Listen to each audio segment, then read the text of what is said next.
The Mountain Monsters. Ames team has investigated creatures across the full stretch of the Appalachian mountain system for 8 seasons. They have documented encounters, physical evidence, and investigation sessions, whose most extreme moments the broadcast record has always managed within the entertainment framework the show's format provides. This investigation was different. What attacked the team during this session has never been identified on camera until now. Subscribe and stay until the very end, because the reveal changes everything. Mountain Monsters has never been a show that backed away from what the Appalachian Mountains produce. 8 seasons, Destination America, and then Travel Channel. The Ames team, John Richard Tice, who everyone knew as Trapper, Jacob Lowe, who everyone knew as Buck, Joseph Lott, who everyone knew as Huckleberry, Jeff Headley, who everyone knew as Jeffro, Willy McQuillian, and William Neff, who everyone knew as Wild Bill, built their collective reputation on a single operational principle that distinguished them from every other cryptid investigation show the paranormal television genre has produced. They went in.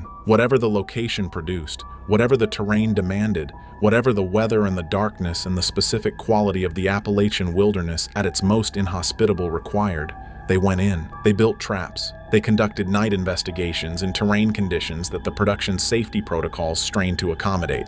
They pursued evidence of creatures whose existence the mainstream scientific community declines to engage with, and whose documentation they approached with the specific combination of practical mountain knowledge, physical capability, and collective experience that no studio-assembled production team could replicate. The show worked because the team was real. Their relationships to each other, to the mountains they were investigating, and to the creatures they were pursuing were genuine in a way that the audience recognized without always being able to articulate. Trapper led with the quiet authority of a man whose decades in the Appalachian wilderness had produced a knowledge of it that no academic credential could substitute for. Buck brought the physical energy and the field instinct of a younger man whose mentorship under Trapper had built his mountain knowledge from the ground up. Huckleberry brought the steady, military-trained composure of a man whose 6 years of Marine Corps service had given him the specific quality of situational awareness that sustained field investigation in difficult terrain demands. Wild Bill brought the tracking expertise of a man whose knowledge of the signs that large animals leave in forest environments gave the investigation its most sophisticated evidence assessment capability. And Jeffro and Willy brought the research and construction expertise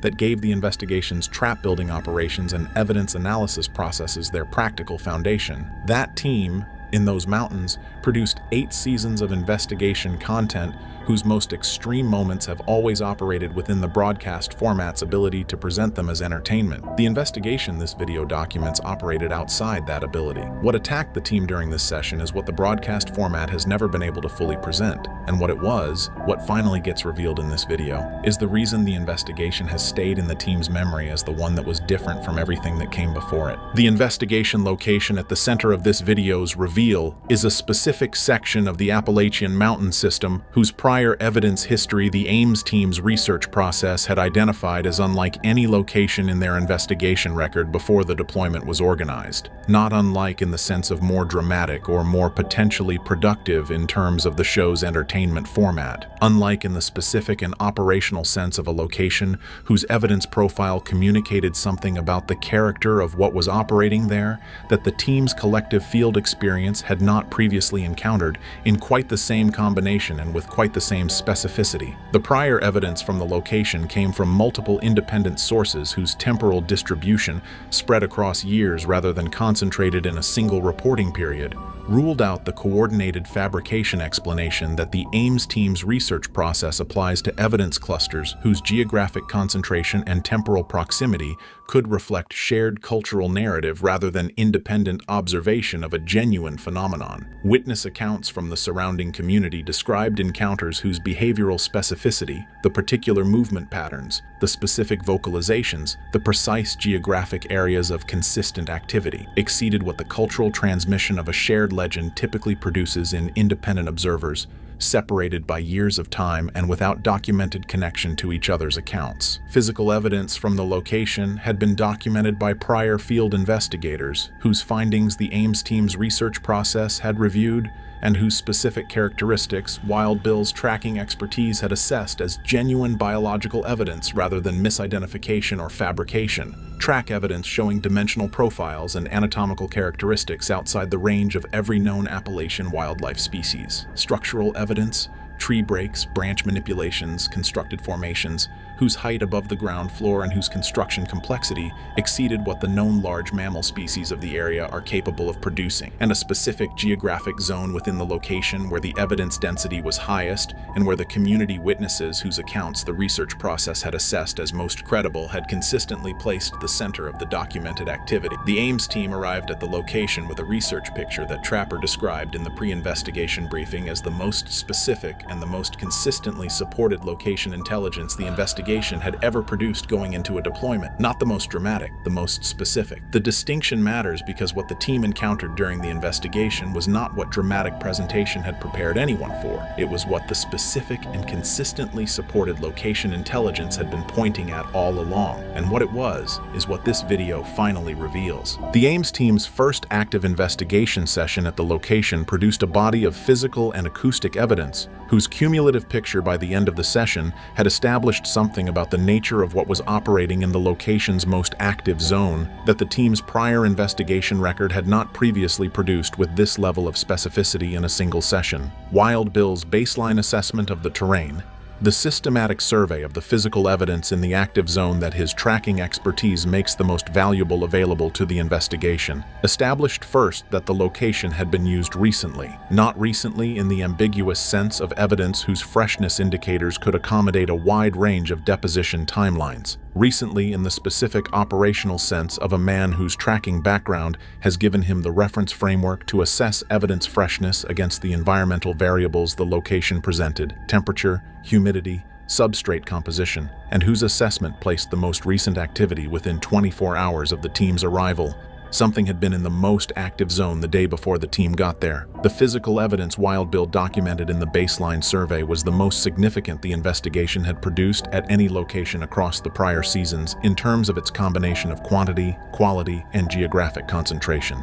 Track impressions whose dimensional profile and anatomical detail he assessed as genuine biological evidence from a species significantly larger than any known Appalachian wildlife. Structural evidence at the active zone's center, whose construction complexity and whose height above the ground floor he characterized in terms that communicated something specific about the species' physical capability. You do not build what was in that location without the physical size and the manual dexterity to do it. And nothing in the Appalachian wildlife reference that Wild Bill's tracking career had built could account for both simultaneously. And biological material at specific locations within the active zone whose freshness and whose specific character Jeffro's research framework identified as consistent with the territorial marking behavior of a large mammal species conducting active territorial maintenance in the period immediately preceding the investigation's arrival. The acoustic session that Trapper directed in the opening hour of the active investigation produced responses that he characterized in real-time communication to the team in terms that his decades of field experience in these mountains reserved for the most significant acoustic encounters of his investigation career. Not one response, multiple responses from independent directions at distances and with timing relationships between them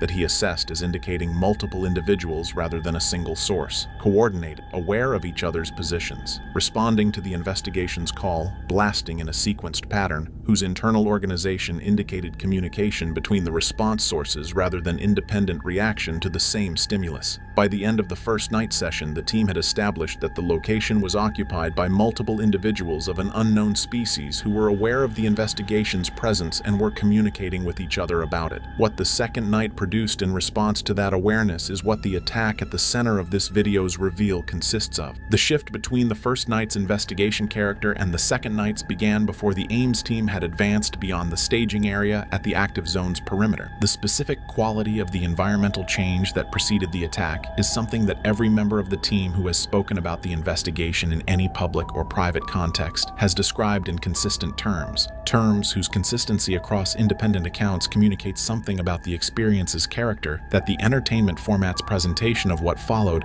has never fully represented. The forest went quiet in a way that Trapper characterized in terms he had not previously used about any prior investigation location's behavioral response to the team's presence. Not the ambient quiet of a forest in low activity conditions, a directed quiet, a silence that had a geographic concentration, originating from the most active zone's center and spreading outward in a pattern consistent with a behavioral suppression effect whose cause was in the zone rather than ambient. Wild Bill registered the same quality independently and simultaneously. His tracking background gives him the specific reference framework for the behavioral response that large territorial species produce in the surrounding wildlife when they are actively present and actively aware of an intruder. And the silence the second night produced in the location's biological environment was the signature of exactly that behavioral response pattern, at a scale and with a geographic precision that the known large mammal species of the Appalachian system do not produce. Huckleberry's security assessment of the team's perimeter noted specific indicators in the surrounding terrain that his military training's situational awareness protocols identified as significant, specific changes in the vegetation at the active zone's boundary, consistent with the physical disturbance of something large repositioning itself in the cover at the team's perimeter, not moving away from the team's position, moving along it, tracking the perimeter. The thermal camera coverage that Buck was monitoring from the staging area detected signatures at the active zone boundary during this period. Heat returns, whose dimensional profile he described in real-time radio communication to Trapper as too large and too clearly bipedal to be attributable to any Appalachian wildlife species he had documented in the prior season's most significant thermal evidence sessions. Multiple signatures, moving with the coordinated spatial awareness of individuals who knew where each other was and who knew where the team was, and who were adjusting their positions in relation to both with the specific behavioral sophistication that the first night's acoustic evidence had already established as characteristic of what was operating in this location. Then the signatures converged on a specific position at the active zone boundary, the position where Buck had advanced furthest from the staging area toward the zone's center during the thermal monitoring session. And then the attack happened. What happened at the mountain monster's active zone boundary during the second night's investigation session is documented in the production's camera coverage from multiple independent units, whose combined record the broadcast format has managed in the specific way that the prior pattern of the show's handling of its most significant evidence would lead anyone familiar with that pattern to predict, presenting the most dramatic elements within the entertainment framework, while the complete documentation remains in the production archive. The attack on the Ames team during this session was not a single event involving a single team member at a single moment. It was a coordinated series of events occurring across a compressed time window whose sequential character, the specific order in which the individual attack components occurred, and the spatial relationship between their locations within the investigation area communicates something about the behavioral sophistication of whatever produced them that the individual components do not establish in isolation. It began with Buck. He was the team member who had advanced furthest from the staging area during the thermal monitoring session, the individual whose position at the active zone boundary placed him closest to whatever had been repositioning itself in the cover along the perimeter. The first physical event of the attack involved him directly and produced in him the immediate and involuntary physical response that a genuine threat from something of significant size at close proximity produces in a person regardless of their field experience or their accumulated familiarity with the investigation environments. Buck moved backward, fast, without the deliberate, assessed withdrawal of someone making a tactical decision about how to respond to a threat. The instinctive backward movement of someone whose body has registered danger before their conscious assessment of the situation has had time to characterize it. What had made contact with the cover immediately in front of his position,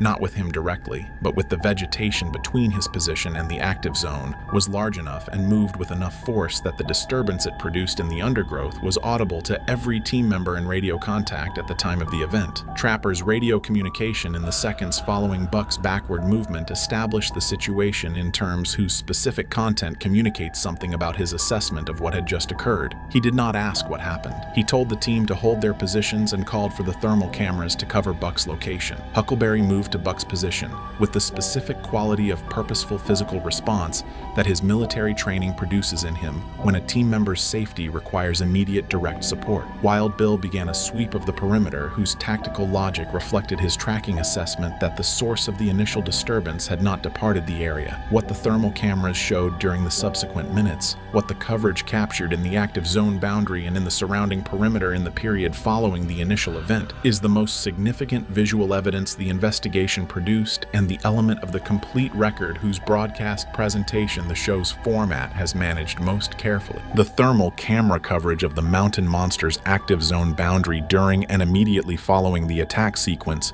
is the visual documentation whose existence and whose character the investigation's most significant evidence record consists of, and whose complete contents the broadcast format's management of the investigation's evidence has presented in the selective way that the prior pattern of the show's editorial process applies to its most extreme findings. What the cameras captured during the attack sequence, across the multiple independent units whose combined coverage the investigation's deployment had established at the active zone boundary, is what every person who has reviewed the complete footage in any context has described using the same specific vocabulary, independently of each other and without the coordination that would make the consistency of their language attributable to anything other than the footage's actual content: large, multiple, moving with a speed and a coordination relative to each other and relative to the investigation team's positions that the known Appalachian wildlife species does not produce in documented encounters with human investigators. The thermal signatures visible in the coverage during the attack window are not at the ambiguous middle distances that the prior season's most significant thermal evidence events have typically occupied, the distances where the camera resolution's limitations and the atmospheric conditions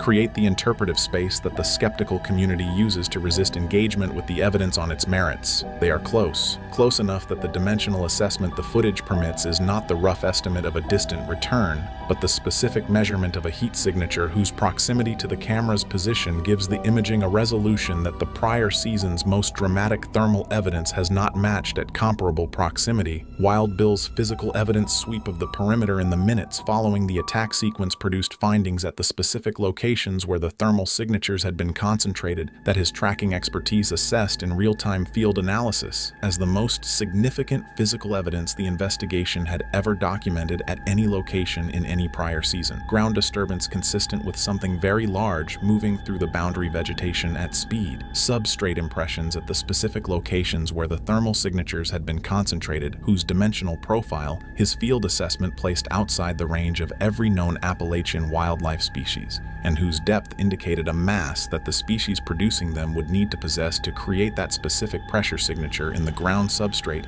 at the investigation location's soil composition, and biological material at one specific location within the boundary zone, the location closest to where Buck had been positioned when the initial event occurred, whose character and whose freshness Wild Bill's assessment characterized as the most significant biological evidence his investigation career had produced in any field context. Trapper's assessment of what attacked the Mountain Monsters Ames team during this investigation session is the most significant evaluation of the event available from any source, not because Trapper's credentials are comparable to an academic scientist's in the institutional sense that a university affiliation and a publication record represent, but because his specific expertise, decades of sustained field presence in the Appalachian mountain system, with the specific accumulated knowledge of what those mountains produce and what they do not produce that only that duration of direct engagement with that specific environment generates, is the most relevant available for assessing what the second night's investigation produced. He has encountered more of what the Appalachian wilderness produces in 50+ years of sustained engagement with it than any academic whose knowledge of the system is derived from the literature and the controlled field study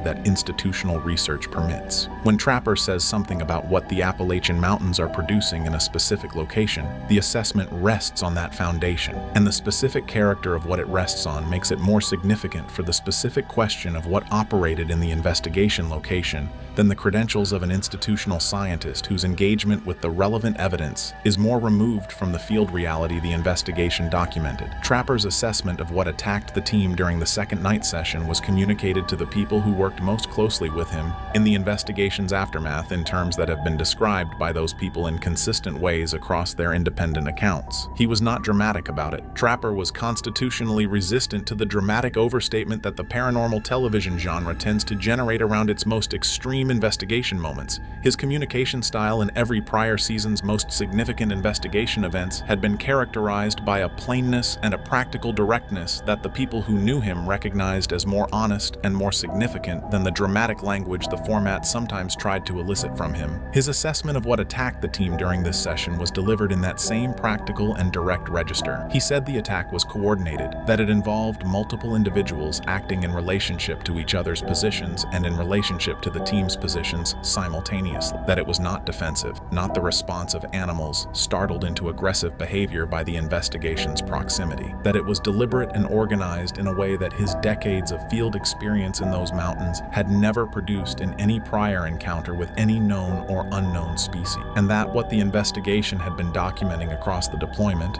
the coordinated acoustic responses of the first night, the organized perimeter repositioning of the pre-attack period, and the coordinated multi-point attack of the second night's active session, constituted the most behaviorally sophisticated evidence of an unknown species' organized response to a human investigation that his experience had produced. He did not speculate publicly about what species produced it. He described what the behavioral evidence established about its organizational capability. The speculation is what the reveal this video has been building toward now provides. What attacked the mountain monster's Ames team was not a bear. The territorial coordination, the organized multi-point approach, and the behavioral sophistication in tracking the team's perimeter positions eliminates every known Appalachian predator species from consideration. The thermal dimensions, the substrate impressions from Wild Bill's physical evidence sweep, and the acoustic sophistication of the first night's coordinated responses collectively establish a size profile and a behavioral organization that no known Appalachian wildlife species possesses in combination. What the complete evidence record supports is a large, intelligent, socially organized species whose territorial management includes coordinated perimeter tracking, communication between multiple individuals during active territorial defense,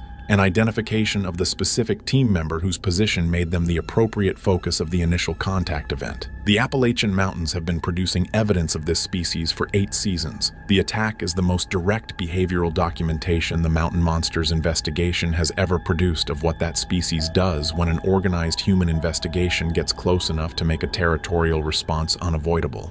In September 2014, the Mountain Monsters crew filmed an episode in Wirt County, West Virginia, investigating reports of the Yahoo cryptid that would never air on Destination America. Subscribe now because what the cameras captured during that investigation was so dangerous, so controversial, and so disturbing that network executives banned the episode immediately, ordered all footage locked away, and threatened legal action against anyone who discussed what happened. For 9 years, the episode remained hidden until leaked footage surfaced online in 2023. This is what really happened during the banned Mountain Monsters episode that the network desperately tried to keep secret. Mountain Monsters premiered on Destination America in 2013, following a team of Appalachian hunters and trappers known as the Appalachian Investigators of Mysterious Sightings, or AIMS team, as they tracked cryptids throughout the mountain regions of West Virginia, Kentucky, Virginia, and surrounding states. The show featured team leader John Trapper Tice, along with investigators Jeff Headley,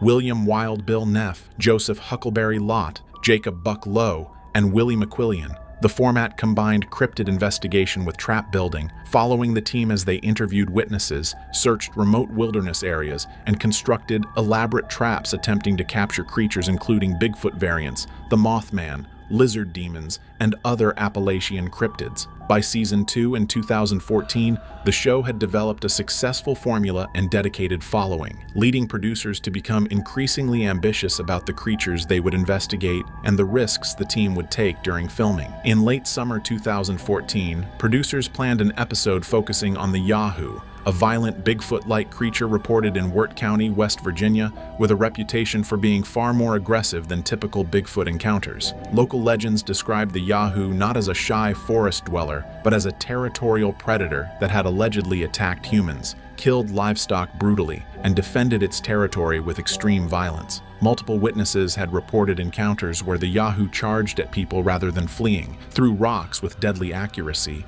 and made terrifying vocalizations that sounded like screaming combined with growling. The AIMS team had investigated aggressive cryptids before, but the Yahoo reports suggested something genuinely dangerous rather than just frightening. Producers were aware of the risks, but believed the team's experience and the dramatic footage potential justified proceeding with the investigation. The plan was to conduct a week-long investigation investigation in the remote Wirt County wilderness, build a large trap designed to contain something extremely strong and violent, and attempt to capture evidence of the Yahoo through nighttime tracking and provocation. What producers didn't anticipate was how quickly the situation would spiral completely out of control, resulting in injuries, production equipment destruction, and footage so disturbing that network legal teams would determine it could never be broadcast. The investigation began in early September 2014, with the team arriving in Wirt County and setting up base camp in an area where Yahoo sightings had been concentrated. Local witnesses warned them that the creature was not like other cryptids they had investigated, that it was genuinely dangerous and had put people in the hospital with injuries from thrown rocks and physical attacks. Trapper dismissed the warnings as exaggeration, confident the team's experience would keep them safe. On the second night of filming, the Ames team conducted a nighttime investigation in dense forest approximately 2 miles from their base camp, spreading out in pairs with night vision cameras to cover more ground and increase chances of encountering the Yahoo.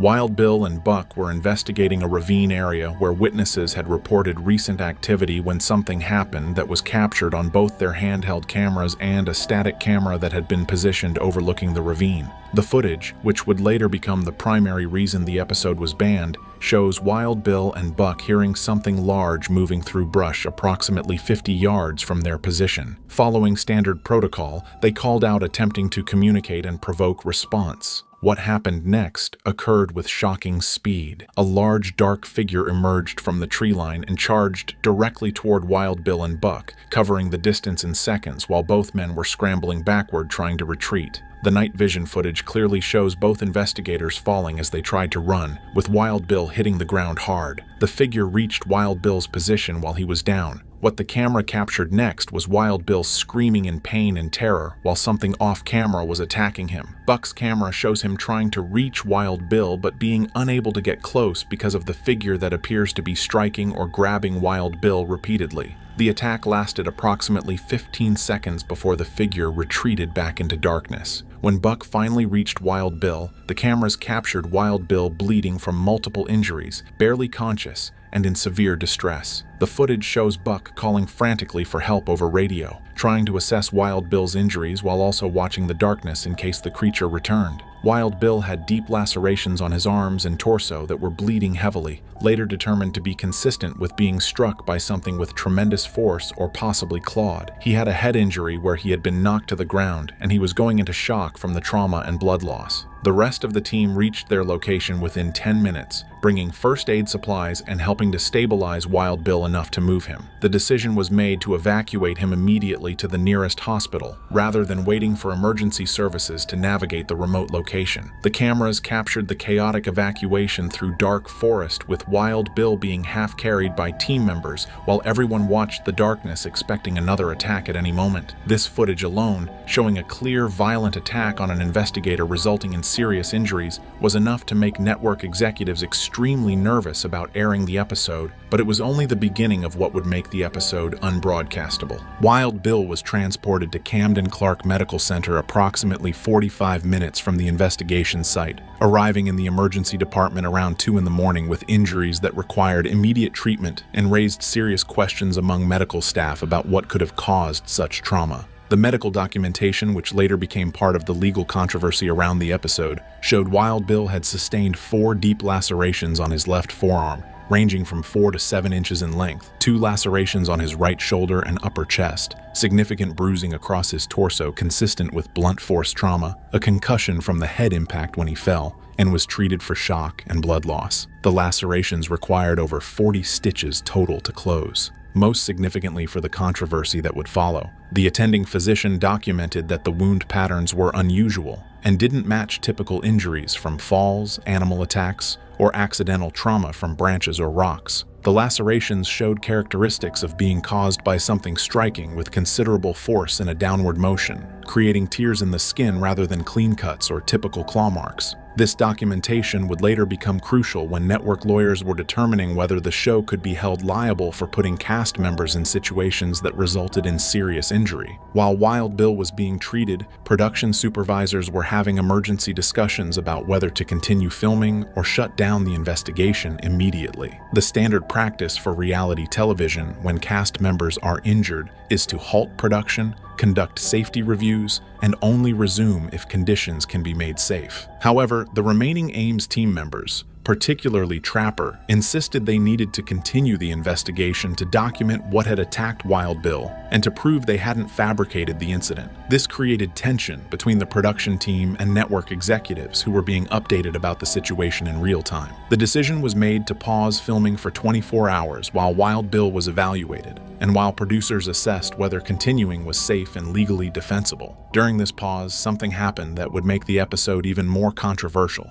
and contribute to it being banned. Several team members, including Buck, who had witnessed the attack firsthand, began questioning whether they should continue putting themselves at risk for a television show. Buck expressed concerns on camera during interviews that what they encountered wasn't just an animal or even a typical cryptid, but something that appeared to be hunting them specifically and targeting them with intelligence and malicious intent. He stated he believed they had provoked something that was now actively trying to hurt or kill them, and that continuing the investigation would lead to someone being seriously injured or killed. Despite Wild Bill's hospitalization and Buck's serious concerns about safety, Trapper made the decision that the team would continue the investigation after the 24-hour pause, arguing that walking away would mean the attack on Wild Bill had been for nothing, and that they had an obligation to document what was in those woods. This decision created the first major conflict in Mountain Monsters history between team members, captured on camera in footage that network executives later determined could not be aired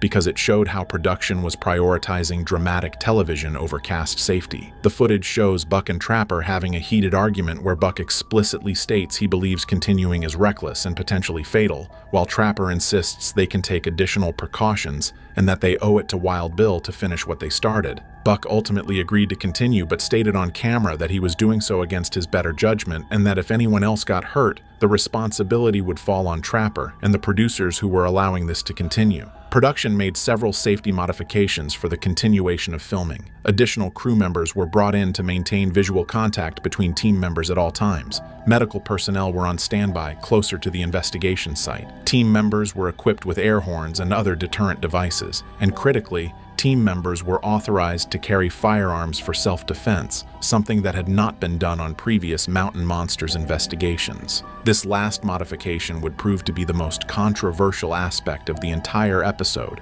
and a primary reason it could never be broadcast. On the third night after Wild Bill's attack, the team returned to the investigation area with modified protocols and additional safety measures. The plan was to set up a large trap structure designed to contain something extremely strong, then conduct nighttime surveillance and tracking to document the Yahoo's behavior and potentially lure it toward the trap. Trapper, Buck, Huckleberry, and Jeff participated in this phase, while Willy remained at base camp monitoring communications. What happened during this third night created footage that was so problematic from legal, ethical, and broadcast standards perspectives that network executives immediately ordered all footage seized and locked away. The team had been working on the trap construction for several hours when they began hearing vocalizations from multiple directions surrounding their position. The sounds were described as howling mixed with screaming, coming from at least 3 different locations in a pattern that suggested coordination rather than random animal sounds. Trapper made the decision to split the team into pairs to investigate the different sound sources, hoping to triangulate the Yahoo's location. This decision, made against the safety protocols that had been established after Wild Bill's injury,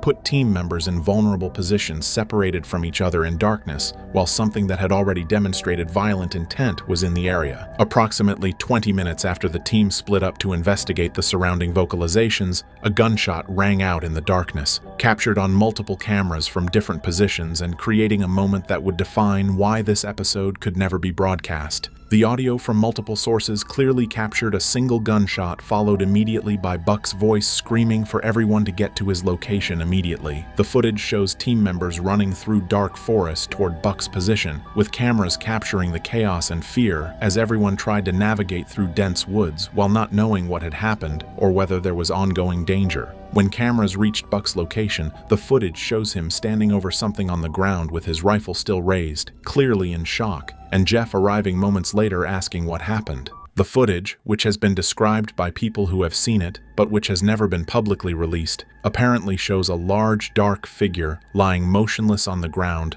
approximately 10 feet from Buck's position. Buck's account, captured on camera in the immediate aftermath, states that he was investigating the vocalizations when the figure charged at him from close range, giving him only seconds to react. He states he feared for his life based on what had happened to Wild Bill and fired one shot at center mass to stop the charge. The figure went down immediately and did not move. The footage from the next several minutes is reportedly the most controversial in the entire episode, showing the team's reaction as they approached the figure to determine what Buck had shot. Multiple cameras captured the scene from different angles as team members used flashlights to examine what was on the ground. According to descriptions from people who have seen the unaired footage, what the cameras revealed was not clearly a known animal, not clearly a person in a costume, but something ambiguous enough that it created massive legal and ethical problems for the network. If Buck had shot an unknown animal, that would create wildlife law violations and potential criminal charges. If he had shot what appeared to be a person, even if that person was in a costume and charging at him, that would create potential manslaughter or assault charges. If he had shot an actual cryptid, that would raise questions about why the body wasn't preserved and turned over to scientific authorities. The ambiguity of what was actually shown on camera made the footage impossible to broadcast without creating catastrophic liability for everyone involved. The production team made the decision to shut down filming immediately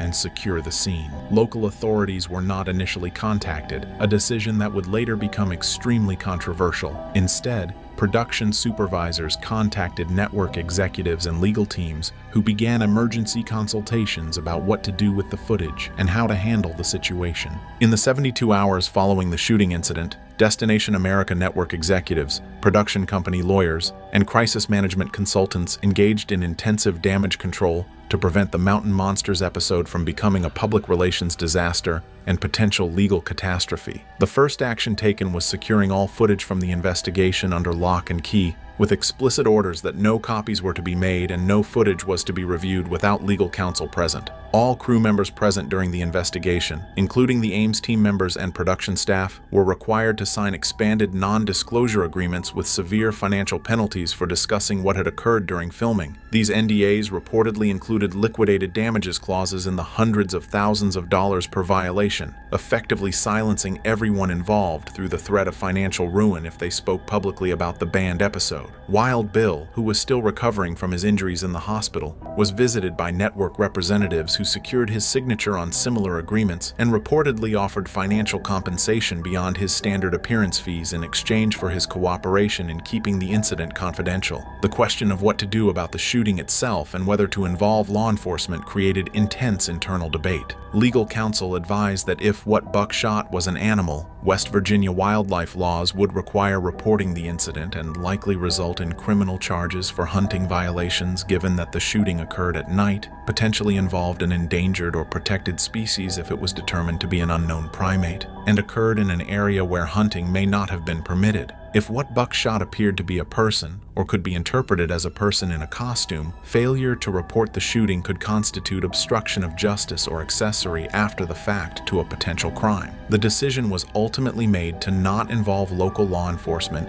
based on the argument that the figure had charged at Buck in what was determined to be legitimate self-defense, that no body could be located when the area was searched the following day during daylight hours, suggesting whatever was shot had retreated and survived the encounter, and that involving authorities would inevitably lead to public disclosure of the footage, which would create the exact liability exposure the network was trying to avoid. This decision, while legally questionable, was based on risk assessment that the potential consequences of reporting were worse than the potential consequences of not reporting. To justify the decision not to report, extensive searches were conducted of the area where the shooting occurred, documented through photographs and video that would serve as evidence that the network had acted reasonably in determining no crime had occurred. These searches found no body, no blood trail, and no physical evidence that anything had been shot and killed. Network executives and legal teams identified multiple independent reasons why the banned Mountain Monsters episode could not be aired under any circumstances,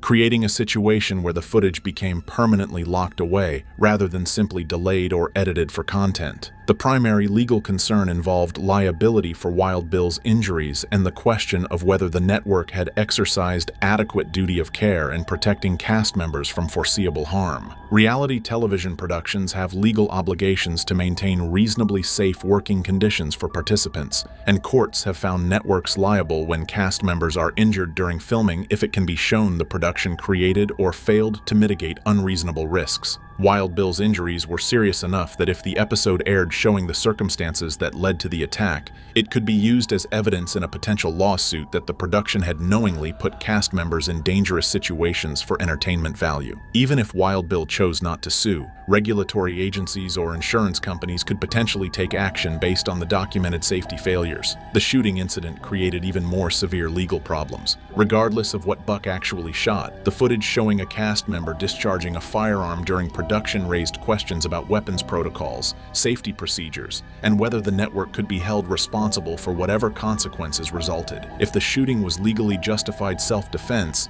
airing the footage could still create public relations disasters and potentially subject Buck to criminal investigation if prosecutors decided to review the case. If the shooting was not justified, airing footage documenting a potential crime would make the network complicit. The ambiguity of what was shown in the footage made it impossible to defend airing the episode from any angle. Beyond the shooting itself, the footage showing team members arguing about safety and expressing concerns about continuing the investigation would directly contradict the network's position that adequate safety measures were in place. Broadcasting Buck's on-camera statement that continuing the investigation was reckless and could lead to someone being killed, followed immediately by footage of the shooting incident, would create devastating evidence of negligence if legal action was taken. The ethical concerns were equally prohibitive. Destination America marketed mountain monsters as entertainment about cryptid hunting, maintaining ambiguity about whether the creatures were real or the show was staged performance. The banned episode's footage was too graphic and too realistic to maintain that ambiguity. If what was shown was real, airing it would be broadcasting actual violence and potential death for entertainment. If what was shown was staged, it would constitute fraud against viewers and potentially violate FCC regulations about disclosure of staged content in unscripted programming. Network standards and practices departments determined the violence shown was too intense for the network's target demographic and time slots regardless of context. For 9 years, the banned Mountain Monsters episode remained locked away with only network executives,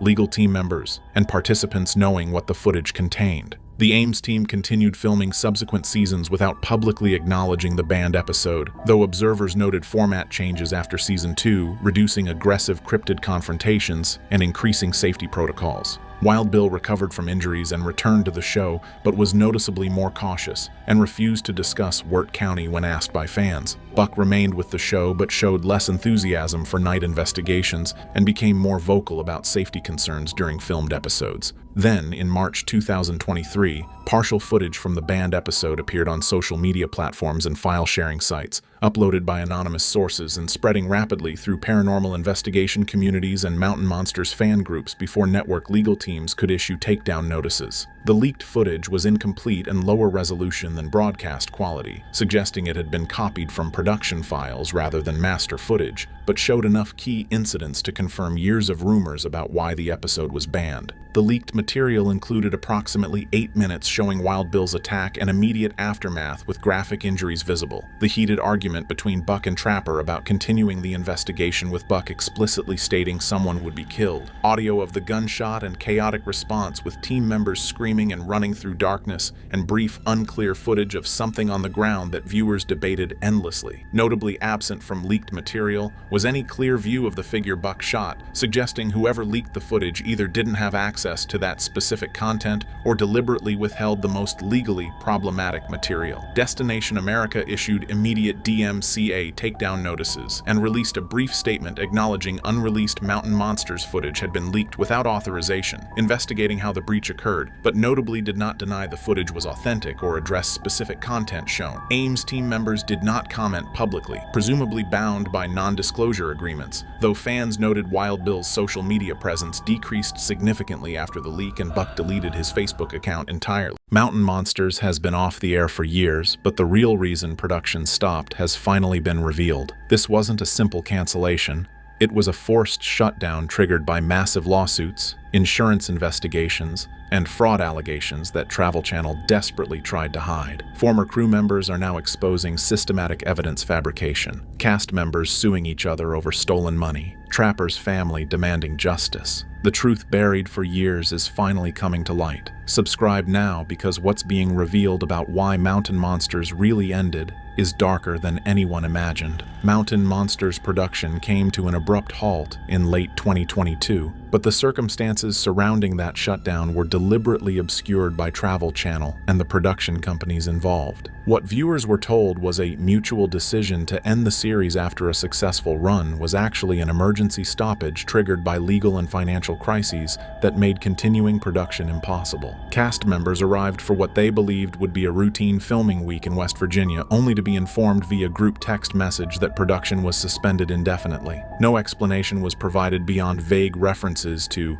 business complications requiring immediate attention. Equipment trucks that had already arrived at filming locations were turned around and sent back to storage facilities. Local guides and property owners who'd been contracted for the week's investigations were told their services were no longer needed, with some never receiving the cancellation fees they'd been promised in their agreements. The chaos and lack of communication revealed a production in complete disarray, scrambling to shut down operations before information about brewing legal problems became public knowledge. Crew members who'd worked on Mountain Monsters for years were blindsided by the sudden shutdown. Camera operators, sound technicians, and production assistants who depended on the show for steady income found themselves unemployed without warning or severance packages. Several crew members later reported that their final paychecks bounced, requiring them to pursue legal action just to recover wages they'd already earned for work completed before the shutdown. The production company, Ping Pong Productions, stopped responding to phone calls and emails from cast and crew seeking information about when or if filming would resume. The silence suggested something far more serious than typical production delays or budget negotiations. Industry insiders began hearing rumors about lawsuits, insurance problems, and financial irregularities that had finally caught up with a show that had been operating under questionable practices for years. Travel Channel maintained public silence about the shutdown for months, refusing to confirm or deny whether Mountain Monsters would return. That silence was strategic.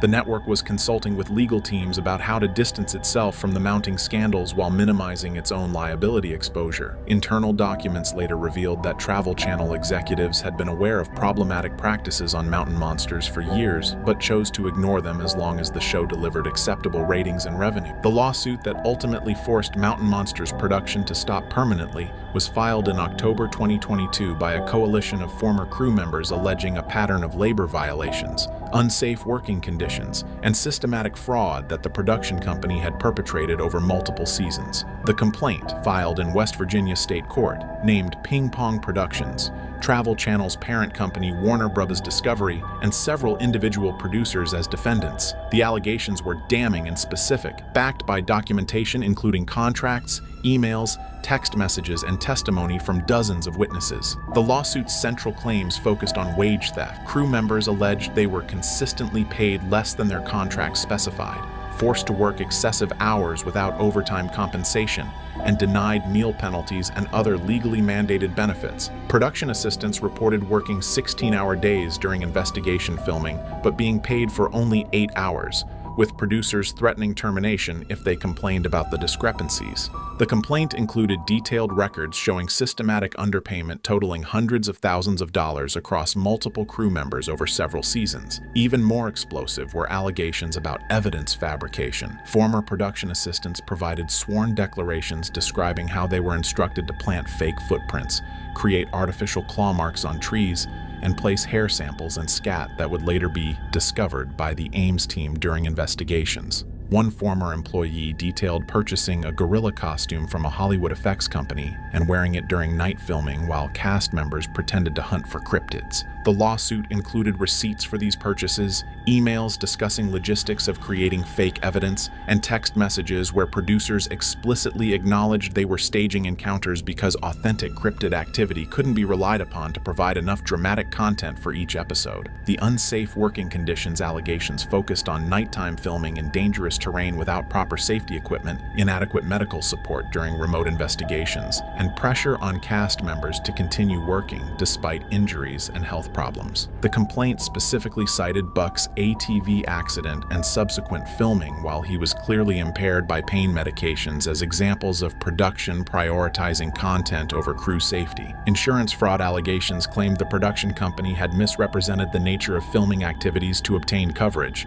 then filed false claims when injuries occurred. The legal warfare among Mountain Monsters cast members revealed that the Ames team's apparent brotherhood was a facade hiding bitter disputes over money, credit, and control of the show's valuable intellectual property. The conflicts began even before Trapper's death but escalated dramatically afterward as surviving cast members fought over who deserved what share of residual payments, merchandising revenue, and potential future earnings from the Mountain Monsters brand. Wild Bill filed a lawsuit in 2021 against the production company, claiming he was owed over $300,000 in unpaid residuals from streaming and international distribution that his contract entitled him to receive. His complaint alleged that Ping Pong Productions had deliberately hidden revenue streams and provided false accounting statements to avoid paying cast members their contractual shares. Wild Bill's attorneys subpoenaed financial records that revealed Mountain Monsters had generated millions in revenue from Netflix licensing, Amazon Prime streaming, and international sales that cast members had never been informed about or compensated for, despite contractual provisions entitling them to percentage participation. Buck and Jeff filed a joint lawsuit making similar claims,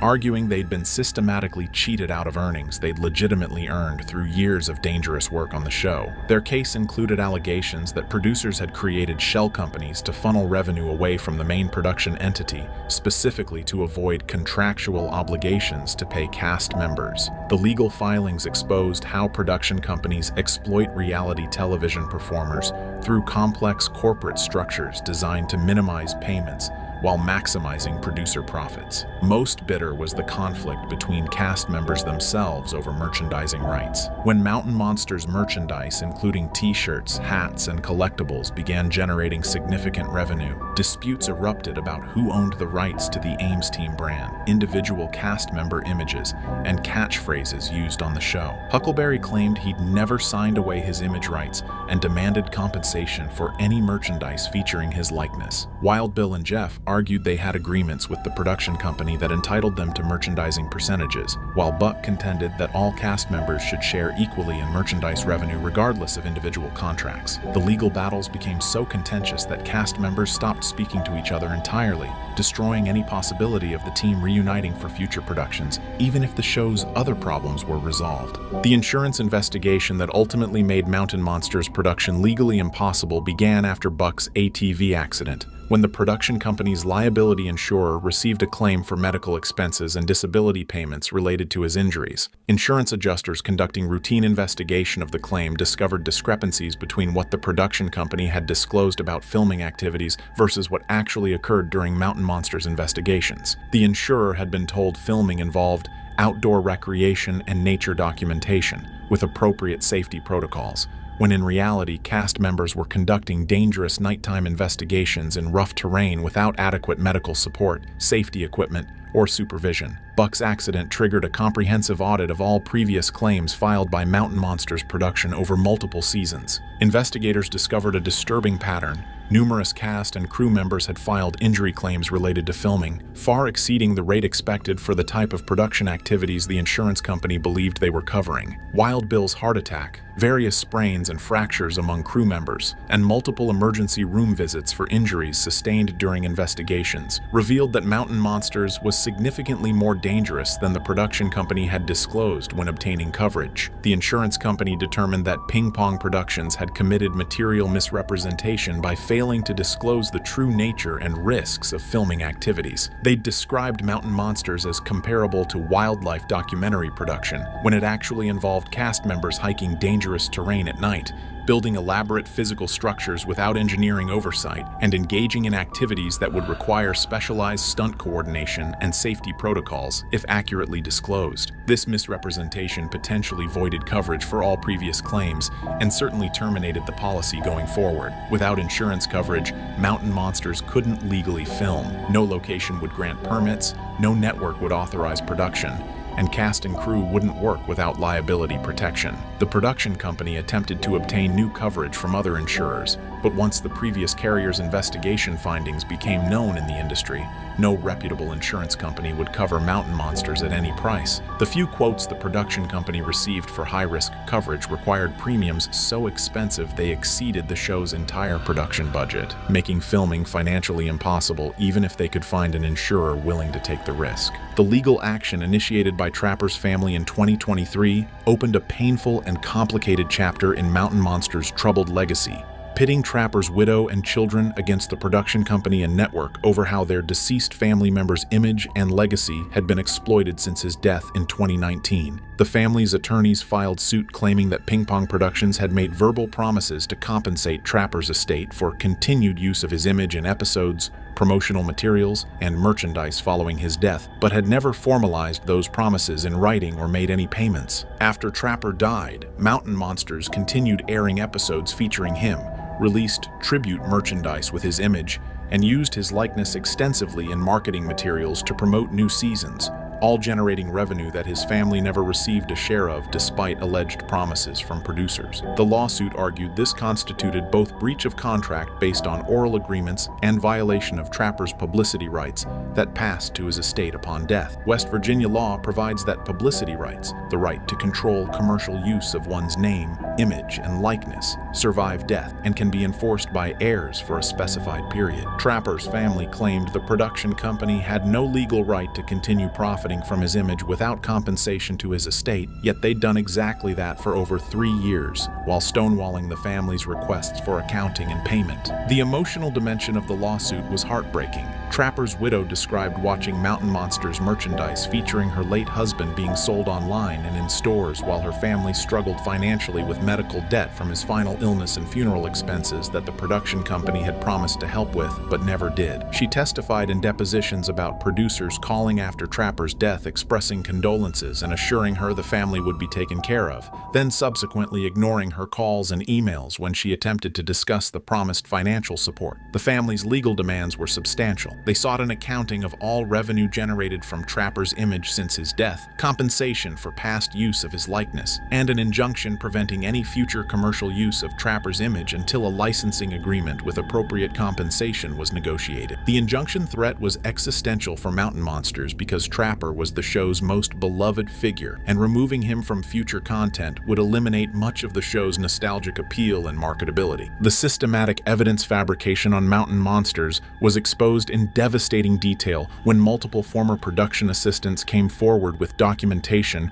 proving that virtually every major cryptid encounter and evidence discovery on the show had been staged, scripted, or manipulated to create false drama. The whistleblowers provided attorneys with emails, text messages, invoices, and video footage that painted a picture of a production built entirely on deception from its earliest seasons through its final episodes. One former production assistant provided a detailed written statement describing his responsibilities during filming, which included arriving at investigation locations hours before cast members to plant evidence that would later be discovered during filming.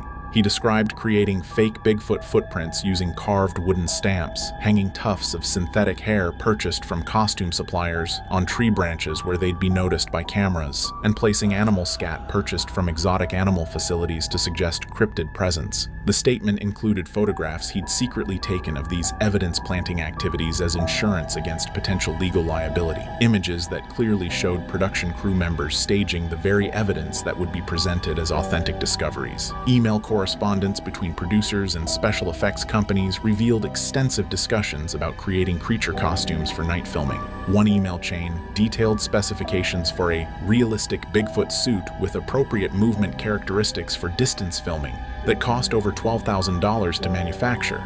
The emails explicitly discussed how the costume would be used during Mountain Monsters investigations, with cast members pretending to encounter an actual cryptid.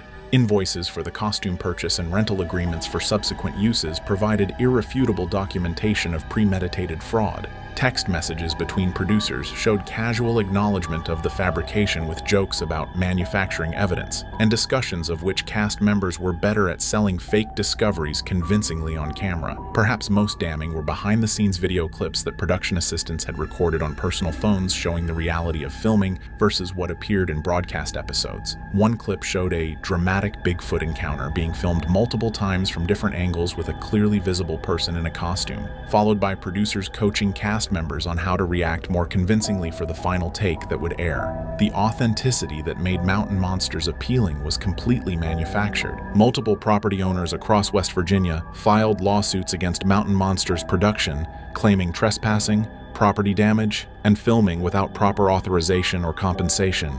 The legal actions revealed that producers had often filmed on private land without securing proper permits or landowner consent, relying on verbal agreements that were never formalized or compensated appropriately. One lawsuit filed by a family in Pocahontas County detailed extensive property damage caused by construction of elaborate traps and staging areas for investigations. The production had built wooden structures, dug pits, and cleared vegetation without permission, leaving behind debris and environmental damage when filming concluded. The property owners estimated repair costs exceeding $50,000 and sought compensation plus punitive damages for the unauthorized use of their land for commercial purposes. Another case involved a landowner who claimed producers had promised payment of $5,000 for location access, but never delivered the money despite filming multiple episodes on the property over 2 seasons. When the landowner attempted to collect, producers stopped responding to communications entirely. The lawsuit included text messages and emails documenting the original agreement and subsequent attempts to obtain payment. Most problematic were allegations that production had filmed in state parks and protected wilderness areas without proper permits from authorities. West Virginia Department of Natural Resources investigators discovered that Mountain Monsters had conducted filming in restricted areas, built structures in protected habitats, and violated environmental regulations regarding waste disposal and vegetation disturbance. The state issued fines totaling over $100,000 and referred the matter for potential criminal prosecution. These land disputes created additional legal and financial burdens that made continuing production untenable, while also damaging relationships with West Virginia communities that had initially welcomed the show as promoting local cryptid folklore and tourism. Travel Channel's decision to permanently end Mountain Monsters came after executives conducted a comprehensive cost-benefit analysis revealing the show had become a massive liability that outweighed any remaining revenue potential. The network faced mounting legal exposure from multiple lawsuits naming Travel Channel alongside production companies as co-defendants. Even if the network prevailed in litigation, defending against claims would cost millions in legal fees while generating negative publicity that damaged Travel Channel's brand reputation with viewers and advertisers. Ratings for Mountain Monsters had declined significantly in later seasons as viewer skepticism about evidence authenticity increased, and the show failed to evolve beyond repetitive investigation formats. The loss of Trapper had hurt viewership substantially, and attempts to continue without him proved unsuccessful at retaining audience loyalty. Meanwhile, production costs had increased due to insurance complications, legal compliance requirements, and cast member salary demands, shrinking already marginal profit margins to unsustainable levels. Network executives recognized that Mountain Monsters had become associated with fraud allegations and exploitation controversies that conflicted with Travel Channel's efforts to position itself as a credible source of adventure and exploration content. The show's reputation for faking evidence undermined the network's other paranormal programming and created skepticism among viewers about whether any Travel Channel content could be trusted. The decision was made to cancel Mountain Monsters permanently, cease all future development, and gradually phase out the show from streaming platforms and syndication to distance the network from ongoing controversies. Travel Channel announced plans to develop new cryptid and paranormal investigation programming with stricter authenticity standards, enhanced safety protocols, and transparent disclosure about investigation methods to rebuild viewer trust damaged by Mountain Monsters' troubled legacy. Wild Bill attempts independent YouTube content with minimal success. Buck withdrew from public life, managing chronic pain and working occasional construction jobs. Jeff explores other paranormal projects, but Mountain Monsters' fraud reputation makes him unhireable. Huckleberry does small-scale cryptid hunting and convention appearances for modest income. The Ames team is fractured beyond repair, members no longer speaking due to legal disputes and personal betrayals. Mountain Monsters became a cautionary tale about reality TV exploitation rather than Appalachian folklore celebration.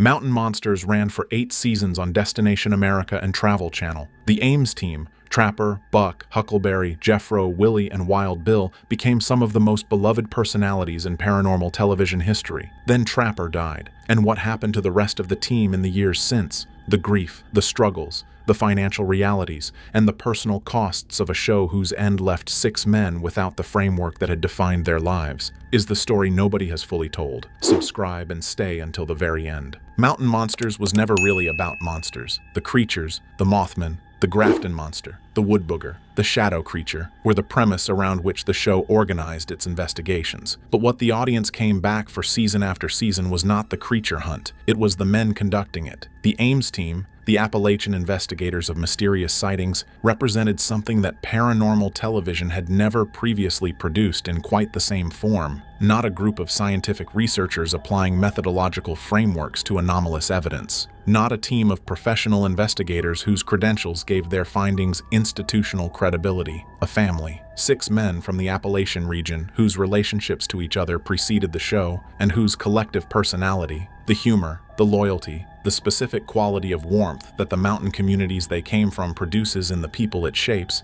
gave the production something that no casting process or production format could manufacture. John Richard Tice, Trapper, was the patriarch of that family in every sense that the word communicates beyond its biological meaning. He was the team's founder, its leader, its moral center, and its most irreplaceable personality. His combination of practical mountain wisdom, deadpan humor, and the specific quality of quiet authority that the people who grew up around men like him recognize immediately gave the show its tone and its soul. At 72 years old, after 8 seasons of leading his team through the mountains of the Appalachian wilderness in pursuit of creatures whose existence the investigation never definitively confirmed, and whose pursuit was always secondary to the experience of watching these men pursue it together, John Richard Tice died of kidney failure on December 16, 2019. He was surrounded by his family. The show had been his. The team had been his, and what the team became in the years after his death, how each of the men who had built their professional and personal identities around the Ames operation navigated the specific grief and the specific dislocation that losing Trapper produced, is the chapter of the Mountain Monsters story that the broadcast record has never told, and that the audience that fell in love with the Ames team across 8 seasons deserves to understand fully. John Richard Tice's death on December 16, 2019 did not simply remove the most beloved personality from a paranormal television production. It removed the organizing center of 6 men's professional and personal lives. The figure whose presence had given the Ames team its identity, its direction, and the specific quality of coherence that the audience experienced as the show's most essential characteristic across 8 seasons of Appalachian creature investigation. The grief that Trapper's death produced in the remaining team members was not the professional loss of colleagues whose working relationship had been organized around a shared employer. It was the grief of men who had lost a father figure, whose relationship to the person who died was built on the kind of sustained, genuine, mutually invested connection that the Appalachian community's culture of loyalty and long-term relationship produces in ways that the outside world does not always fully register. Buck, Jacob Lowe, was the youngest member of the team and the one whose relationship to Trapper had the most explicitly paternal character. He had been the team's most energetic field presence across 8 seasons, his enthusiasm and his physical capability in the Appalachian terrain giving the investigations a momentum that Trapper's leadership directed and shaped. What Trapper's death produced in Jacob Lowe, in a young man whose professional identity had been built in the context of a relationship whose loss removed the framework that identity was organized around, is the chapter of his post-show story, whose specific personal dimension the people who know him have been most careful about in their public communications. Huckleberry, Joseph Lott, whose background as a retired Marine had given the team its security presence and whose quiet, steady reliability had made him one of the most trusted members of the Ames operation, processed Trapper's death with the specific quality of military discipline that his background had built into his response to loss. A composure whose public face has not always reflected the private dimension of what losing the team's patriarch produced in a man whose adult life had been organized around loyalty to the people he served alongside. Jeffro, Willy, and Wild Bill each carried the loss in the specific ways that their individual relationships to Trapper and to the team's collective identity had shaped, and each has navigated the post-show years in the context of that loss in ways whose full accounting the broadcast record of the seasons that followed Trapper's death has not provided. Jacob Lowe, Buck, Buck was handed something when Trapper died that no amount of preparation across 8 seasons of Mountain Monsters had fully equipped him to carry. Not the show's leadership in the institutional sense of a production role whose responsibilities were formally transferred. The weight of being the person the team looked to in the absence of the person they had always looked to. The specific, unasked for, unavoidable weight of being the youngest member of a family-like team who finds himself in the position of the eldest after the eldest is gone. He was in his early 30s when Trapper died. He had spent the preceding years building his professional identity as the Ames team's most energetic field investigator, the caller, the tracker, the physical presence in the Appalachian wilderness, whose combination of mountain knowledge and genuine enthusiasm gave the show some of its most compelling investigation moments. He had never been positioned, by the team's dynamic or by the show's production format, as the successor to Trapper's leadership role. The succession was not planned. It was not chosen. It was produced by circumstance in the specific and inescapable way that the death of the irreplaceable always produces succession in the people who remain. What Buck did with that weight in the years following Trapper's death is the chapter of his post-Mountain Monsters story whose specific character the Sons of Appalachia YouTube channel, the independent production he launched alongside Huckleberry and Wild Bill after the show's conclusion, partially documents without fully representing. The channel gave the 3 men a platform for continuing the investigation work that Mountain Monsters had organized their lives around, without the production infrastructure that the Travel Channel relationship had provided. It gave Buck a professional context for the leadership that Trapper's death had left without an occupant, and it gave the audience that had followed Mountain Monsters across 8 seasons a way of maintaining their relationship with the team members whose personal appeal had been the show's most fundamental asset. What it did not give Buck, what the Sons of Appalachia channel's independent production format could not replicate, was the institutional support, the production resources, and the audience scale that the Mountain Monsters broadcast relationship had provided. Starting over as an independent content creator at 30-something, carrying the grief of Trapper's death and the weight of the team's expectations, is the specific starting over whose cost the Sons of Appalachia channel's cheerful presentation has never fully represented. When the Mountain Monsters Ames team navigated the specific fracture that Trapper's death and the show's eventual conclusion produced in the collective it had been, the paths its members took in the aftermath were not uniform. Buck, Huckleberry, and Wild Bill chose the Sons of Appalachia path, the independent YouTube channel whose continuation of the investigation format gave their post-show professional lives a direction and a platform. Jeff Headley, Jeffro, and Willy made different choices whose specific character reflects both their individual personalities and the specific ways that 8 seasons of Mountain Monsters had intersected with the professional and personal dimensions of their lives outside the production. Jeffro, the team's researcher and technology specialist, the man whose antique shop in West Virginia had given his professional identity a foundation that predated the show and would outlast it, returned to the life that Mountain Monsters had organized around rather than replaced. His antique business, his community connections, the specific satisfactions of a life in the Appalachian region, whose roots go deeper than any television production's tenure, and whose continuity the post-show years have allowed him to return to in a form that the production schedule's demands had consistently interrupted. The return has not been without its complications. 8 seasons of national television exposure changes a person's relationship to their community and to their professional environment in ways that the return to pre-show normalcy does not simply reverse. The audience recognition, the community expectations, and the specific quality of being known in a way that the show created, rather than that the ordinary course of a life in a small Appalachian community produces. All of it shapes the post-show experience in ways that Jeffro's public communications have not fully addressed. Willy, the trap builder, the co-founder of the Ames operation, the man whose practical construction skills gave the investigations their physical infrastructure across 8 seasons, returned to the arborist work that had been his professional foundation before the cameras arrived. The physical work, the trees, the specific satisfaction of skilled manual labor whose relationship to the Appalachian landscape he grew up in gave his professional identity a grounding that the television production had never replaced. What the return to that life after 8 seasons of national television exposure costs a man whose personality the audience had come to know and whose ordinariness the show's production had made extraordinary is the question whose answer the post-show years have been writing in the specific terms of what Willy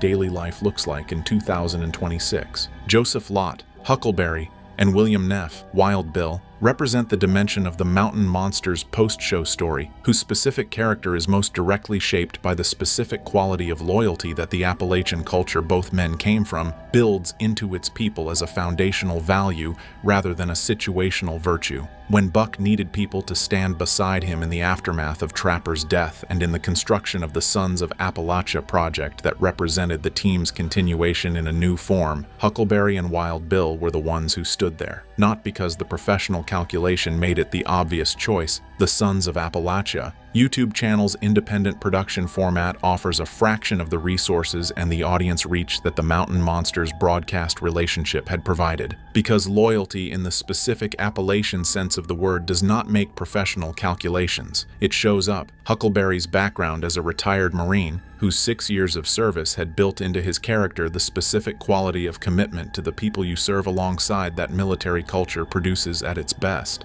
made his presence beside Buck in the post-show years the expression of something deeper than professional solidarity. He had stood beside Trapper for 8 seasons. He stood beside Buck after Trapper was gone. The consistency is not accidental. It is the expression of a value whose application to the specific circumstances the post-show years produced was as automatic as it had been during the Mountain Monsters seasons. Wild Bill, William Neff, whose 6 years of Marine Corps service and whose reputation as the team's most skilled tracker gave his Mountain Monsters presence a specific and irreplaceable quality, brought the same loyalty to the Sons of Appalachia project with the practical field expertise that the investigation format required. What both men have absorbed in terms of the personal cost of that loyalty, the professional opportunities that the commitment to the Sons of Appalachia channel has not pursued, the financial realities of an independent content creation operation whose resources are a fraction of what the broadcast relationship provided, and the specific personal dimension of sustaining a professional commitment in the grief-shaped aftermath of Trapper's death, is the chapter of their post-show story whose full accounting the Sons of Appalachia channel's content has never provided. Mountain Monsters ran for 8 seasons on Destination America and Travel Channel, and produced an audience whose loyalty and whose size gave the franchise a commercial value that the network's investment in its continued production across multiple seasons reflected. What it paid the men whose personalities generated that commercial value is the chapter of the show's history that the broadcast format's entertainment presentation has never addressed, and that the post-show financial realities of the Ames team's individual members communicate in the indirect but legible terms of what their lives look like in 2026. Reality television has a documented and well-understood history of distributing the commercial value that its cast members generate in ways that the disproportion between the network's profit margins and the cast's compensation makes visible to anyone who looks at the cast members' post-show financial situations against the backdrop of the show's commercial success. Mountain Monsters was not a show whose cast members' compensation reflected the audience loyalty and the commercial value that their personalities created. The production was regional in its talent base, drawing from the Appalachian community rather than from the entertainment industry's professional talent pool. And the compensation structures that regional reality television applies to cast members whose marketability outside the specific production context is limited by the regional and cultural specificity of their appeal are not the compensation structures that nationally recognized entertainment talent commands. The Ames team members were not nationally recognized entertainment talent in the commercial sense that drives compensation negotiation. They were genuine personalities from genuine backgrounds whose authenticity was the source of their appeal and whose marketability outside the Mountain Monsters context. The network's compensation assessment reflected in terms that the show's commercial success did not proportionally represent. What that means for the financial realities of each team member's life in 2026, the specific economic foundation on which the post-show years have been built, is the dimension of the tragic story this video documents that the show's adventure presentation was most completely designed to not address. The Mountain Monsters broadcast record after Trapper's death, the seasons that continued without him, organized around the team's attempt to maintain the investigation operation that his leadership had built, is a document of grief that the show's entertainment format was not designed to represent honestly, and that the production's obligation to maintain the audience relationship the prior seasons had built did not allow to be represented fully. The team went back into the Appalachian Mountains after Trapper died. They went back with the cameras and the production infrastructure and the creature hunt format that his leadership had established. They went back because the show was the thing he had built, and continuing it was the most direct expression available to them of the loyalty they had built around him across 8 seasons of shared experience. what going back without him cost each of them, the specific experience of conducting the investigations that his presence had always defined in the absence of the presence that had defined them, is the dimension of the post-Trapper seasons whose complete accounting the broadcast record has never provided. The humor was still there in those seasons. The warmth was still there. The specific quality of the Ames team's collective personality that the audience had built its loyalty around was present in the men who continued after Trapper's death in a way that reflected both the genuine resilience of the Appalachian character the show had always celebrated and the genuine effort those men made to honor what he had built by continuing to build it in his absence. What the humor and the warmth were covering,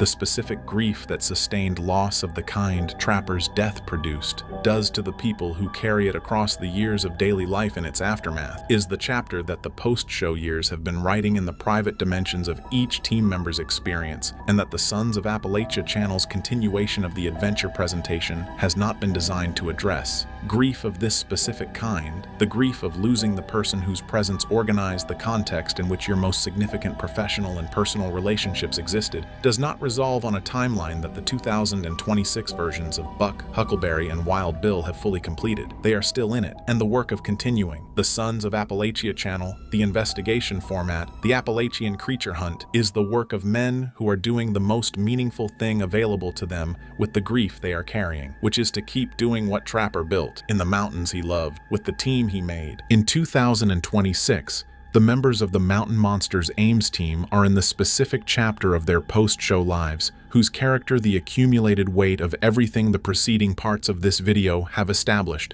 the grief, the financial realities, the professional dislocation, the personal costs of 8 seasons of Mountain Monsters, followed by Trapper's death, followed by the show's conclusion, has shaped in ways that the straightforward adventure narrative of the broadcast record never prepared anyone to understand. Buck is in his mid-30s. Leading the Sons of Appalachia operation with the specific combination of genuine commitment and personal weight that the years since Trapper's death have built into his leadership. The channel produces content whose quality and whose audience loyalty reflect the genuine personality that made him one of Mountain Monsters' most compelling cast members. What it does not produce, what the independent content creation format cannot provide in the absence of the broadcast relationship's resources, is the institutional infrastructure that the Mountain Monsters production gave the investigation work, a foundation it has not had since the show concluded. Huckleberry and Wild Bill are beside him in the Sons of Appalachia operation with the loyalty that their individual characters and their shared history with the team have always produced. Their presence in the post-show continuation is the most direct expression available of what the Ames team was always about. Men from the Appalachian Mountains who show up for each other because showing up is what the culture they came from built into them as the most fundamental obligation of relationship. Jeffro and Willy are in the lives that Mountain Monsters organized around rather than replaced. The antique business, the arborist work, the Appalachian community roots whose depth the show's 8 seasons did not exhaust and whose continuity the post-show years have allowed them to return to. Their starting over is the quieter kind, the return to what was always there rather than the construction of something new. And all of them, every member of the Ames team in 2026, are living in the specific aftermath of Trapper's absence, whose complete accounting no broadcast episode and no YouTube channel and no public communication has yet fully provided. Mountain Monsters was never really about monsters. The audience that followed 8 seasons of the Ames team through the Appalachian wilderness understood that without always being able to articulate it precisely,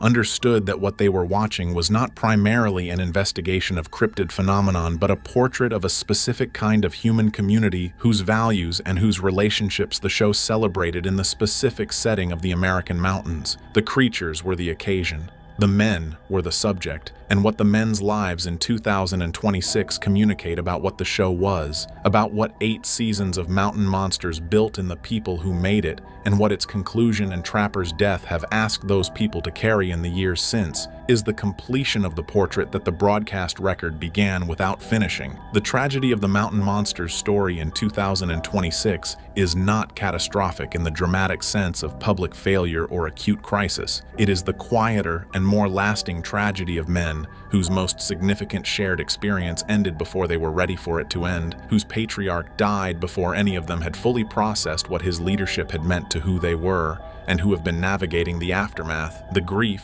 The financial realities, the professional dislocation, the personal costs, with the specific combination of resilience and loyalty that the Appalachian culture they came from built into them as the most fundamental qualities a person can possess. Trapper built something real, not a television show, a team, a community of men whose relationships to each other and to the mountains they investigated together were genuine before the cameras arrived and remained genuine after they left. What those men are doing in 2026 with what Trapper built is the most honest continuation available to them. They are in the mountains, they are together, they are still looking, and the man who taught them to look, whose presence in those mountains gave everything they found there its meaning, is gone in the specific way that irreplaceable people are gone, present in everything his team does, absent from all of it. The story is tragic because it is true, and it is worth telling because the men it is about deserve to have what they have carried understood by the audience that fell in love with them across 8 seasons of Appalachian creature investigation. This is what Mountain Monsters looks like in 2026, and it looks like men who loved their leader keeping faith with what he built.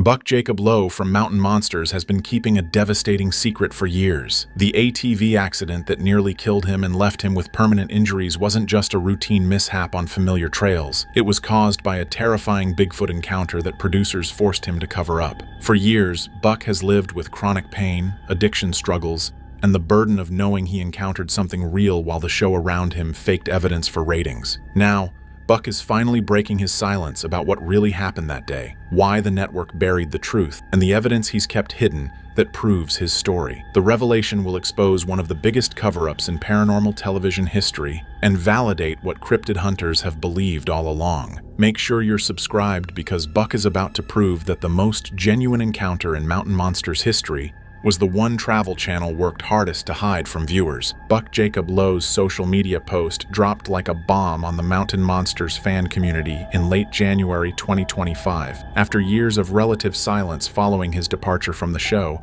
Buck posted a lengthy statement on Facebook that began with words that immediately grabbed attention. "It's time I told you the truth about what really happened to me, and why I can never go back to that mountain again." The post was raw, emotional, and clearly written by someone who'd been carrying a heavy burden for far too long. Buck explained that legal restrictions and non-disclosure agreements had prevented him from speaking openly about his accident, but those restrictions had finally expired, freeing him to share the full story. Within minutes, the post had hundreds of comments from shocked fans demanding details. What truth had Buck been forced to hide? Why were there legal restrictions around what seemed like a simple ATV accident? The cryptic nature of Buck's announcement sparked immediate speculation across paranormal forums, Reddit threads, and YouTube channels. Some fans theorized Buck was finally going to expose Mountain Monsters as completely fake, confessing that everything was scripted and staged. Others wondered if Buck was revealing serious behind-the-scenes conflicts with cast members or production companies. A few perceptive fans noticed Buck's specific phrasing, what really happened on that mountain, and began speculating that maybe the accident wasn't as straightforward as viewers had been told. Buck followed up his initial post with a promise to reveal everything in a forthcoming video interview,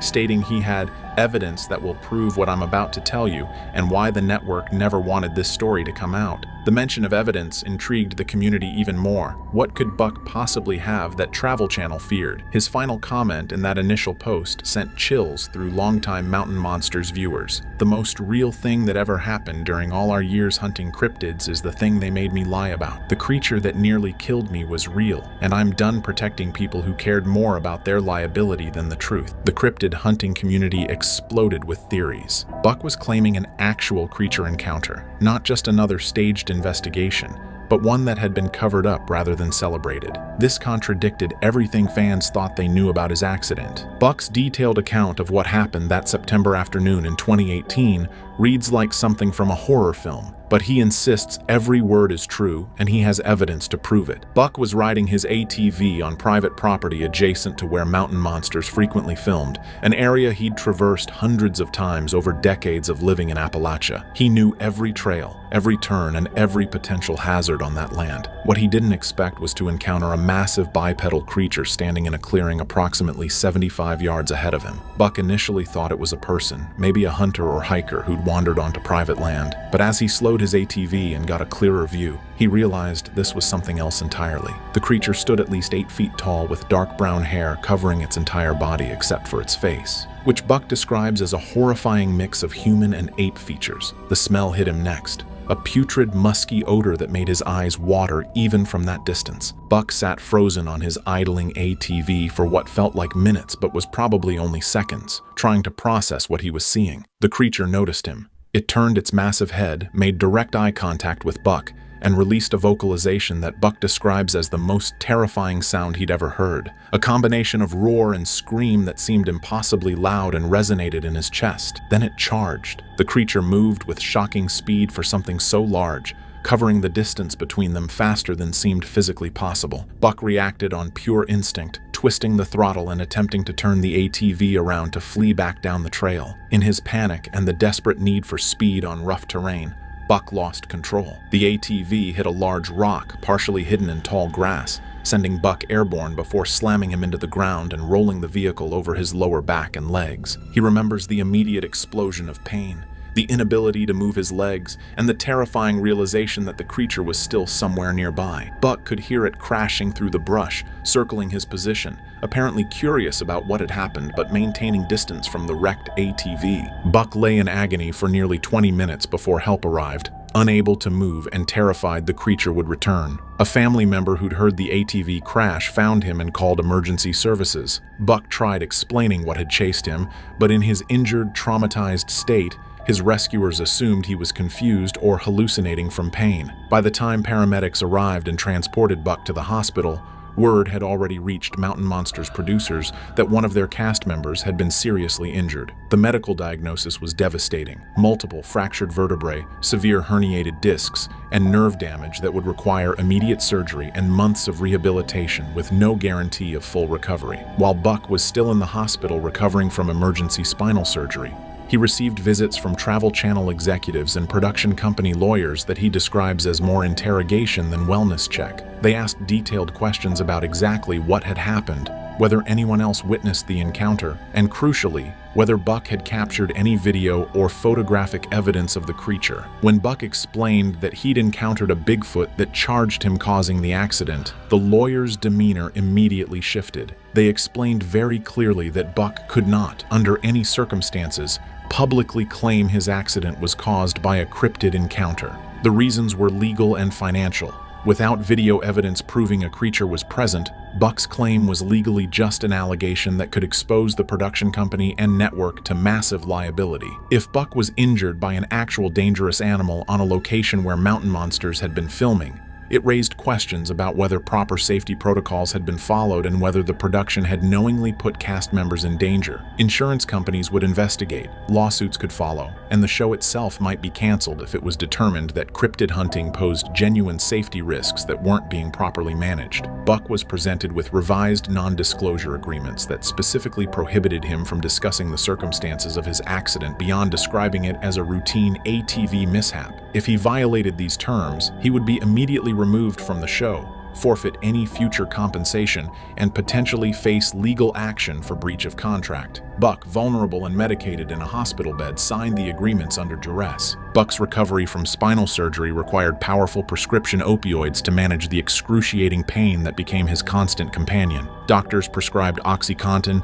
Percocet, and eventually fentanyl patches for pain that simply wouldn't subside even months after the accident. What began as legitimate medical treatment for serious injuries gradually transformed into dependency that Buck didn't recognize until it had completely taken over his life. The pain from his injuries was real and debilitating, but Buck found himself taking pills not just for physical relief, but to numb the psychological trauma of the Bigfoot encounter and the guilt of lying about what had really happened. Every time someone asked about his accident and Buck repeated the rehearsed story about hitting a rock on a familiar trail, he felt like a fraud. The pills helped silence that voice of shame temporarily. Buck admits he began taking more than prescribed, convincing himself that the extra doses were medically necessary, when in reality, he was chasing the euphoric escape the medications provided from both physical and emotional agony. When doctors tried to reduce his prescriptions as healing progressed, Buck doctor shopped to maintain his supply. visiting multiple physicians and pharmacies to obtain overlapping prescriptions. He became skilled at manipulating medical professionals,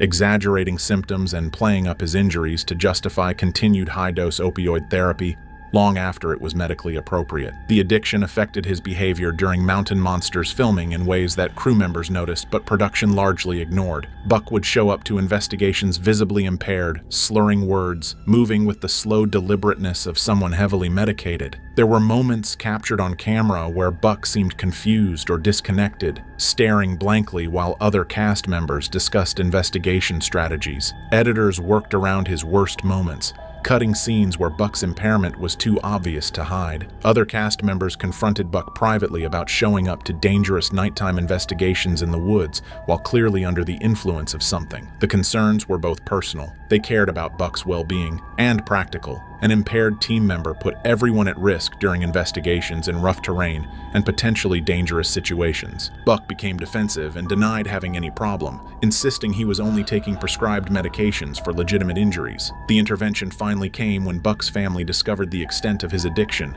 after finding multiple pill bottles from different doctors and pharmacies hidden throughout his home. The decision to cover up Buck's Bigfoot encounter was calculated and deliberate, driven by legal liability concerns that overwhelmed any consideration of honoring what may have been a genuine cryptid experience. Travel Channel's insurance policies for Mountain Monsters covered injuries sustained during normal production activities, slips, falls, equipment accidents, and other predictable hazards of filming in wilderness locations.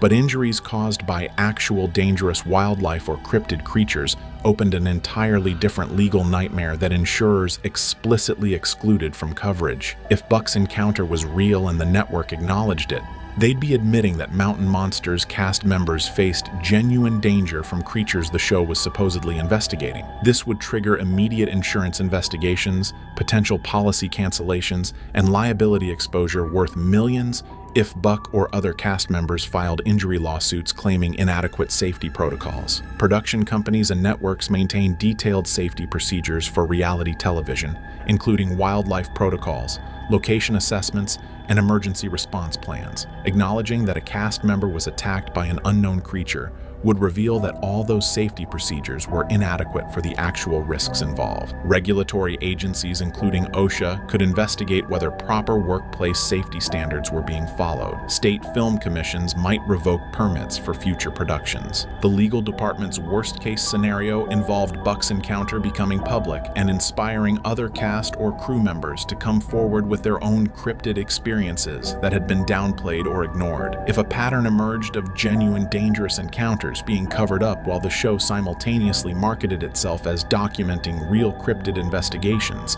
the network faced potential fraud claims from viewers and advertisers. Lawsuits alleging deceptive business practices could expose the show's scripted elements and staged evidence to legal scrutiny. Beyond liability, there was a cynical calculation about credibility. Mountain Monsters had been accused for years of faking evidence and staging encounters.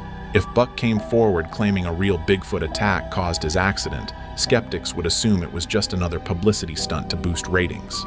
The story seemed too convenient. A cast member of a cryptid hunting show just happens to have a genuine encounter off camera with no footage to prove it. Critics would mock the claim mercilessly, potentially doing more damage to the show's reputation than simply saying nothing. The network decided that silence was the safest option legally, financially, and reputationally. John Trapper Tice was one of the few people Buck confided in about what really happened, and Trapper's reaction revealed a man deeply conflicted about what Mountain Monsters had become versus what he'd originally envisioned. Buck reached out to Trapper while still recovering in the hospital, needing to talk with someone who would understand both the magnitude of encountering a real cryptid and the complicated position the network had put him in. Trapper listened to Buck's account without interruption, then said something Buck will never forget. "I believe you completely, and I'm sorry this happened to you in more ways than one." Trapper explained that he'd had his own unexplained encounters over years of genuinely hunting cryptids in Appalachia, long before television got involved. He'd seen things he couldn't explain,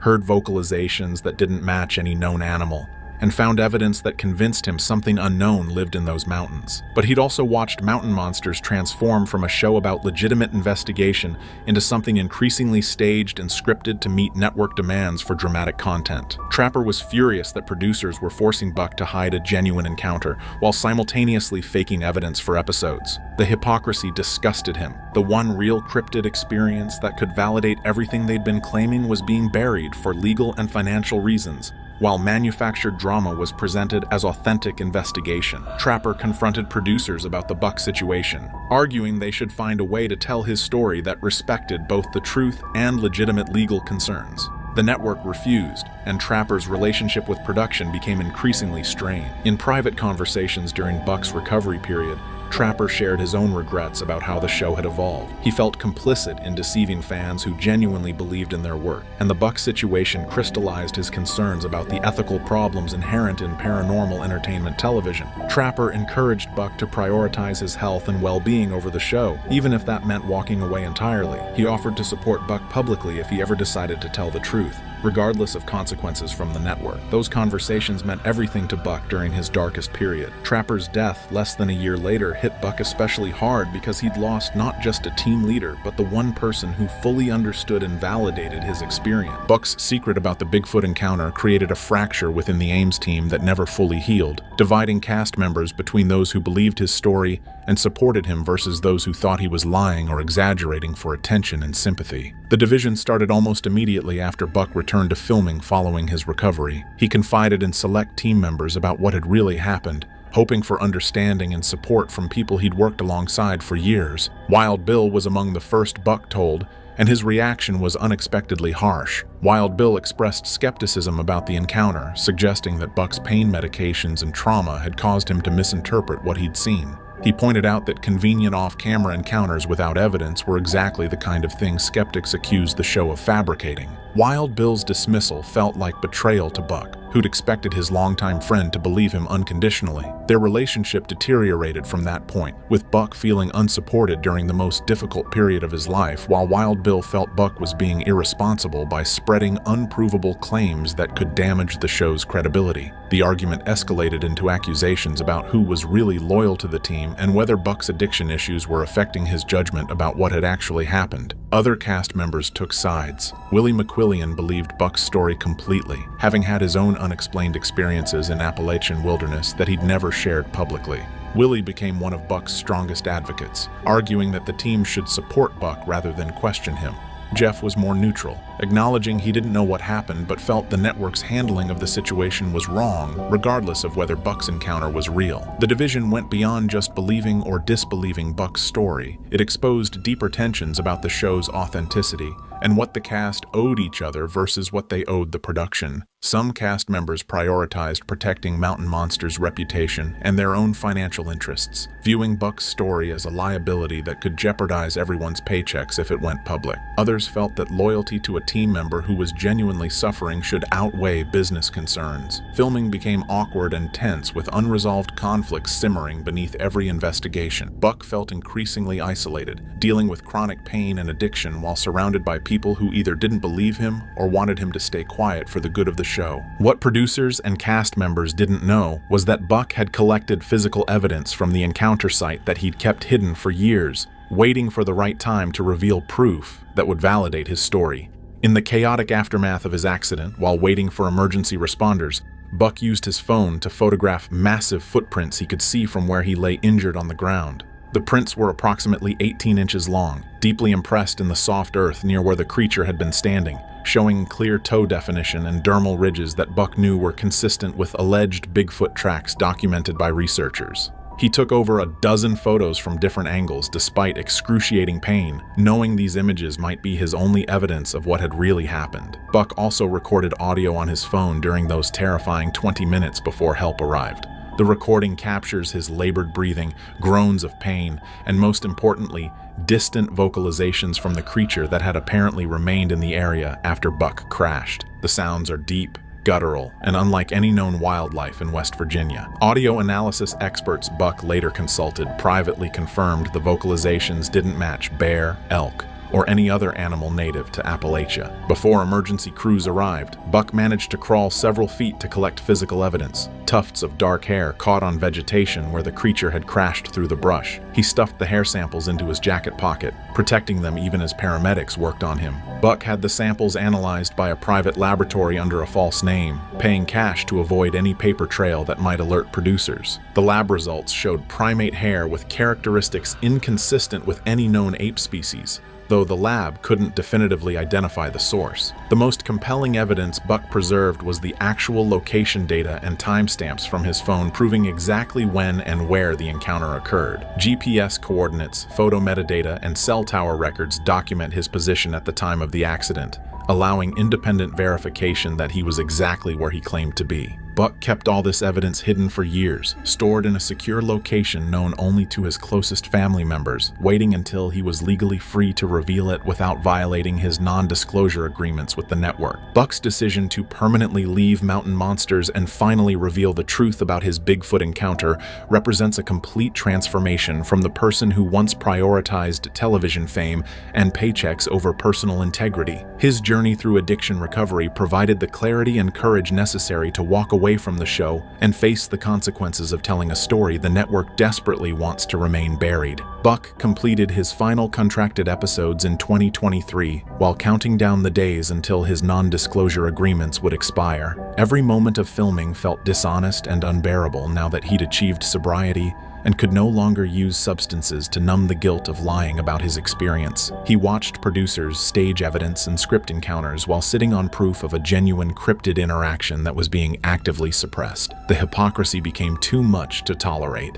In early 2025, when his legal restrictions finally expired, Buck made the definitive choice to tell his story regardless of professional and financial consequences. He's prepared for lawsuits from the network claiming he's violating the spirit of his agreements even if technically legal restrictions have lapsed. He's accepted that speaking out means he'll never work in paranormal television again and that many people will dismiss his claims as attention-seeking fabrication. But Buck has come to believe that his recovery and continued sobriety depend on living authentically and telling the truth about what happened to him. The lies were literally making him sick, contributing to depression and anxiety that threatened his hard-won sobriety. Buck's plans for revealing his evidence are deliberate and strategic. He's partnering with credible Bigfoot researchers and wildlife biologists to analyze and present his photos, audio recordings, and physical samples in a way that withstands scientific scrutiny. He's considering publishing a book that tells the complete story of his encounter, the network cover-up, and his struggle with addiction and recovery. Most importantly,